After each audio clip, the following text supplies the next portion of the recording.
राम दोस्तों, स्वागत है हमारे YouTube चैनल समृद्धि में।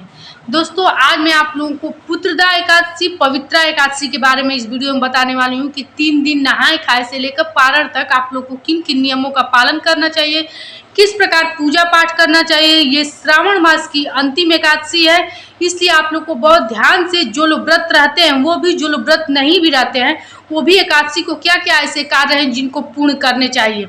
तो आज का वीडियो बहुत ज़रूरी है। यदि आप लोग एकादशी का व्रत रहते हैं तो भी, नहीं रहते हैं तब भी।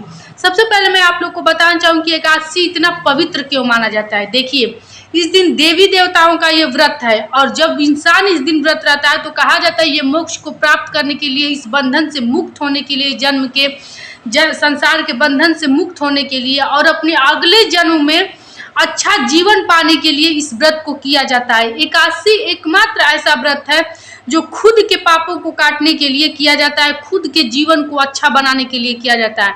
नहीं तो अन्य सभी व्रत आप लोग देखिएगा कि कोई पति के लिए, कोई पुत्र के लिए व्रत रहा जाता है। मात्र एकादशी ऐसी व्रत है जो अपने लिए रहा जाता है, अपने सुख के लिए रहा जाता है। तो जो लोग इस व्रत को रहते हैं वो भी, जो लोग नहीं भी रहते हैं वो भी, कुछ ऐसे कार्य हैं जो बिना व्रत के भी करने चाहिए। जैसे आप लोग अपने घर यदि शालिग्राम रखे हों, लड्डू गोपाल रखे हों, या फिर कुछ नहीं है तो विष्णु भगवान को भी रखे हैं, फोटो रखे हैं, तो आप लोग को पूजा पाठ करनी चाहिए। और हाँ, एक कार्य ऐसा है जो चावल यदि आप लोग थोड़ा भी पूजा पाठ करते हैं तो कोशिश कीजिए कि एकादशी के दिन अपने घर में चावल न बनाएं। कहा जाता है कि संपूर्ण पूजा पाठ विफल हो जाता है, इसीलिए आज के दिन चावल नहीं खाना चाहिए। और देवी देवताओं को भूलकर आज के दिन अन्न का भोग नहीं लगाना चाहिए। चलिए, मैं वीडियो को आगे बढ़ाती हूँ, आप लोग को बताती हूँ कि कब आप लोग को एकादशी का व्रत रहना है।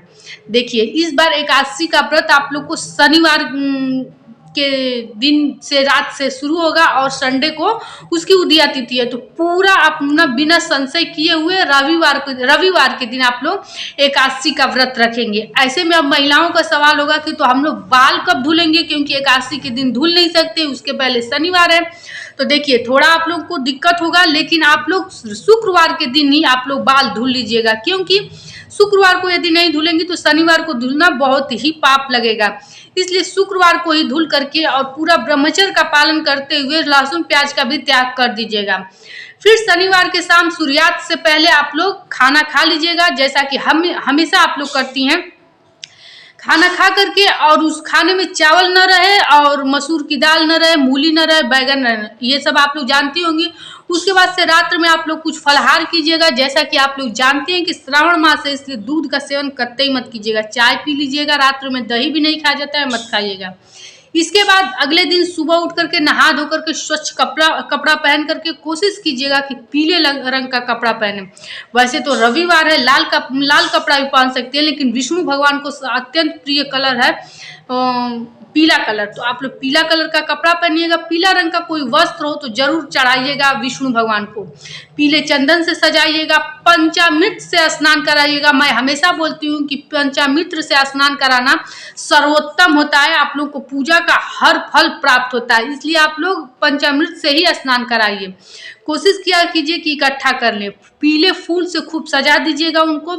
इस प्रकार से आप लोग पीले फल का भोग भी लगाइएगा, अनाज मत चढ़ाइएगा, घी का एक दीपक प्रज्वलित कीजिएगा। दिन भर नारायण नारायण का आप लोग अपने मुख से बोलिएगा। इस दिन कहीं ना यात्रा किया जाता है, ना ही झूठ बोला जाता है। अगल बगल कभी फोन पे भी आप लोग कम से कम बात किया कीजिएगा, और जितना हो सके आप लोग, अगर हो सके तो आज के दिन पाठ कीजिएगा विष्णु सहस्त्र नाम का। अगर इसका भी नहीं कर सकती हैं तो ओम नमो भगवते वासुदेवाय का एक माला जरूर जाप करना चाहिए हर एकादशी पर।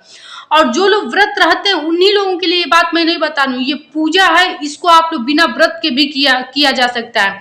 देखिए, किसी भी चीज में व्रत रहना जरूरी नहीं होता है, लेकिन यदि आप अपने मन से, तन से लग के पूजा कर दें अपने घर के शालिग्राम का, लड्डू गोपाल का, तो बहुत ज्यादा पुण्यदायी ये चीज भी हो जाती है।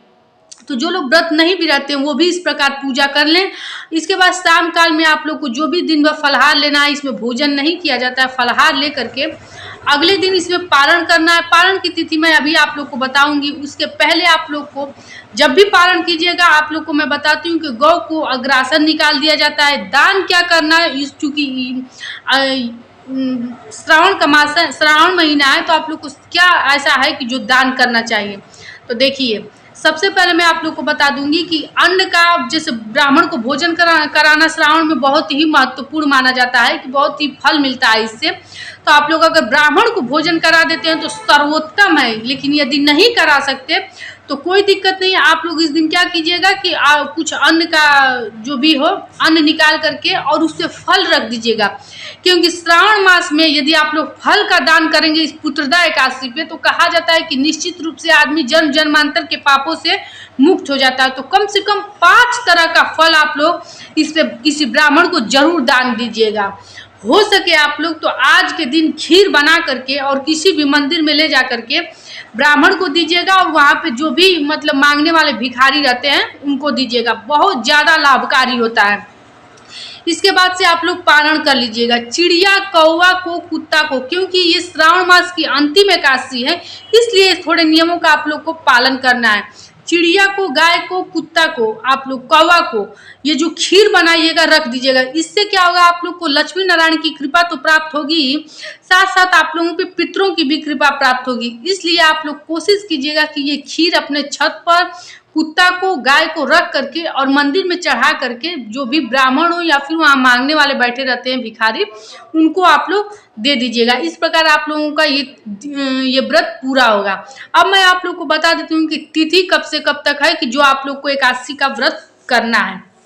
देखिए, बिना संशय किए हुए शुक्रवार से ही आप लोग को ब्रह्मचर्य का पालन करना पड़ेगा, ये आप लोग जान लीजिए। और एक बात और जरूरी, सोमवार का जो लोग व्रत रखती हैं तो अब उनके मन में सवाल आएगा कि एकादशी का व्रत करें कि सोमवार। तो देखिए, यदि आप 16 सोमवार का व्रत नहीं रखती हैं तब तो कोई खंडित नहीं होगा, ये वाला सोमवार आप छोड़ दीजिए सावन का। और यदि 16 सोमवार का व्रत रखती हैं तब तो आप लोग को खंडित नहीं करना चाहिए, एकादशी का व्रत ही आप लोग को छोड़ना पड़ेगा। और यदि आप लोगों को कहीं से मन में ये विचार आता है कि मैं दोनों व्रत कर लूँ तो ये निश्चित समझ लीजिएगा कि दोनों व्रत आपका निष्फल होगा, क्योंकि किसी भी व्रत में पारण का बहुत महत्व होता है। जब तक कि अग्रासन निकाल के आप लोग अन्न का सेवन नहीं करेंगी उस व्रत का आप लोग को पुण्य कतई नहीं मिलेगा। इसीलिए ये आप लोग कभी भी मन में मत रखिएगा कि हम 2 व्रत एक साथ करने, क्योंकि दोनों निष्फल होगा। इसलिए आप लोग सोच समझ के एक व्रत इसमें से ही कीजिएगा, या तो एकादशी का जो रविवार को है या फिर से सोमवार का व्रत। अब चलिए मैं आप लोग को तिथि बता देती हूँ।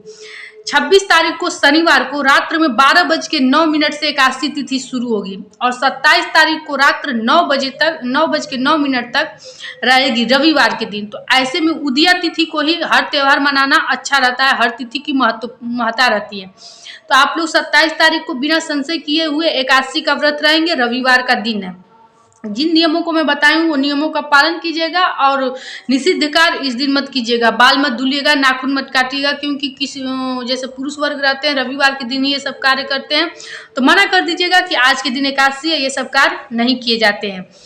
इसके बाद से आप लोग 28 तारीख को सोमवार को द्वादशी तिथि में पारण करना है। अब 6:19 से सुबह 8:19 तक आप लोग पारण कर लीजिएगा। पारण में आप लोग को मैं हमेशा बताती हूँ कि जिनकी स्थिति हो वो भी, नहीं भी हो तो वो भी थोड़ा सा लौकी तवा पर ही भून करके घी जीरा से जरूर खाइएगा। मतलब नाम मात्र का ही घी डालिएगा, लेकिन जरूर खाइएगा। कहा जाता है कि एकादशी तिथि में लौकी का सेवन कर, पारण के समय लौकी का सेवन करना सर्वोत्तम रहता है। इसलिए मैं हर महिलाओं से बार बार कहती हूँ कि थोड़ा सा ही लौकी तवा पर ही भूनकर जरूर खाइएगा। मूली, बैगन, मसूर का सेवन कतई मत कीजिएगा। सरसों के तेल का सेवन भी पारण में भी नहीं, और पहले दिन खाना खाइएगा तब भी मत कीजिएगा। पारण के दिन कुछ नियम होते हैं। इस दिन 2 बार ही भोजन किया जाता है। एकादशी व्रत जबकि आप लोग जानती हैं 3 दिनों का होता है, 2 बार भोजन किया जाता है। तो या तो आप सुबह शाम कर लीजिएगा, सुबह रात कर लीजिएगा, लेकिन 3 बार मत कीजिएगा। और जब पारण कीजिएगा तो पारण में चावल मत खाइएगा। हाँ, दूसरे बार जब भोजन कीजिएगा तो उसमें आप लोग चावल खा सकती हैं।